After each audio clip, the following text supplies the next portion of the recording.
May tanong ako, merong bang mga tao na against sa'yo? Chinichismis tungkol sa mga bagay-bagay na hindi naman totoo.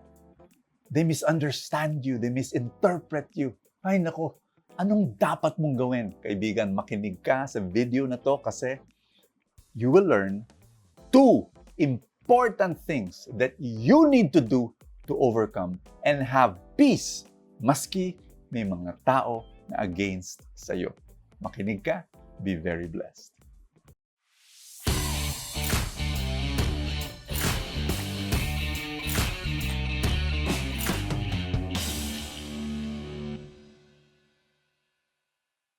Isang araw, pagkatapos ng feast, kakatapos lang ng feast, may isang babae na lumapit sa akin. Tapos sinabi niya, Brother Bo, pray mo naman mister ko. Alam mo, hinahatid niya ako dito, linggo-linggo sa feast. Kaya lang, hindi bumababa. Sinasabi ko sa kanya, Huy, punta ka, sige baba ka na, park ka na, makinig ka kay Brother Bo. Kaya lang, Brother Bo, nakakahiya. Pero sinabi niya sa akin, fake ka daw. Brother Bo is a fake. Brother Bo is a fraud. Pera-pera lang yan. You know, dinedefend nga kita eh. Nakakahiya, mister ko, no? Sinabi ko sa kanya, hoy, si Brother Bo, walang sweldo yan sa ministry, tsaka dinodonate niya mga book royalties niya, lahat sa ministry kasi may mga negosyo naman siya. Alam mo, Brother Bo, he insists na fake ka daw. Kaya, pero alam mo, Brother Bo, don't feel too bad about this. Sinabi ko sa kanya, no, I don't. Sanay na ako. Pero sinabi niya sa akin, ito yung sinabi ng misis, yung mister ko, cynic talaga yan eh. Skeptic ba? Hindi lang ikaw ang dinududa niya, yung pinagdududahan niya, yung mga pare, yung mga preacher, lahat yan. Feeling niya, puro fake mga yan. No? So sinabi ko sa kanya, I told her, sister, surrender mo lang kay Lord yung mister mo at mahalin mo siya araw-araw, okay? I-surrender natin kay Lord. Si Lord ang bahala sa mister mo. So we decided to do that. Alam nyo, I'll cut short, I'll cut this story. May happy ending to, ha? Makinig kayo sa happy ending mamaya. But what I want to share with you is this. Hindi ako naapektuhan sa mga opinion ng tao. Kasi, listen to me, lahat ng tao may opinion. Lahat yan. And kung ano-ano ang iniisip nila. At ito pa, ha? Please listen. Yung kwento ng misis, napaka-importante. Cynic daw yung mister niya.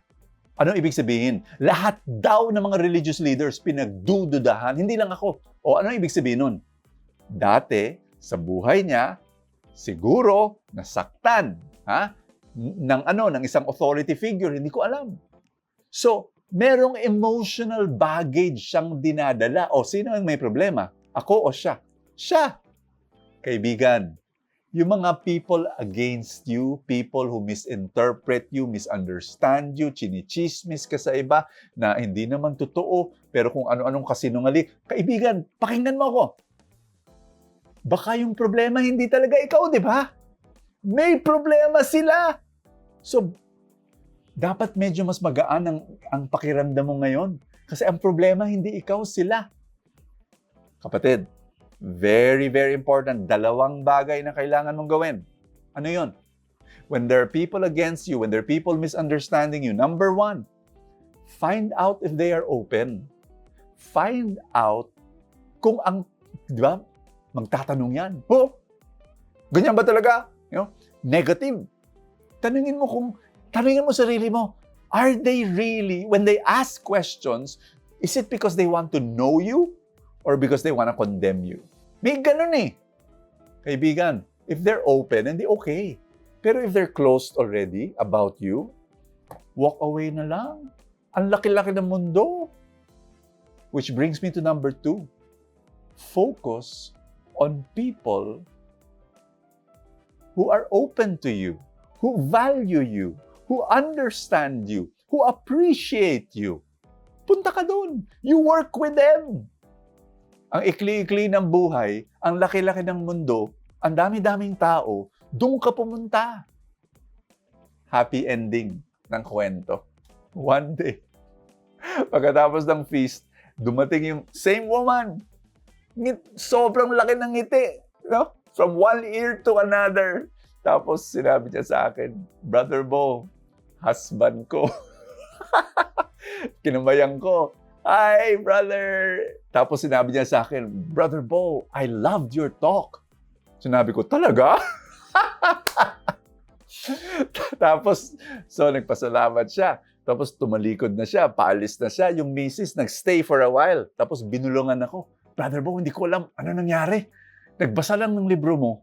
Love na love ka na niya. I really say this to you, my dear friends. Yung opinion ng iba, papalit-palit yan. Isang araw, gustong-gusto ka nila. The next day, ayaw na ayaw. Hayaan mo, hindi importante yan. Ano ang importante? Ang identity mo kailangan nakabase hindi sa opinion ng iba, kundi sa opinion ng Diyos sa'yo. Sa opinion ng Diyos sa'yo. And I'm telling you, God's opinion is this. He likes you. He's fond of you.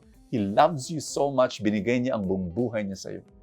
Our gospel for the day is the relatives of Jesus were misunderstanding him. And Jesus said, who are my mother? Who is my brothers? Who is my sisters? This. These are the people who are doing God's will.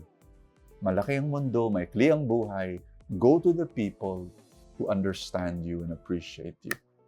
Let's pray. In the name of the Father, and of the Son, and of the Holy Spirit. Amen. Panginoon, say this after me. Thank you. Thank you for loving me so much.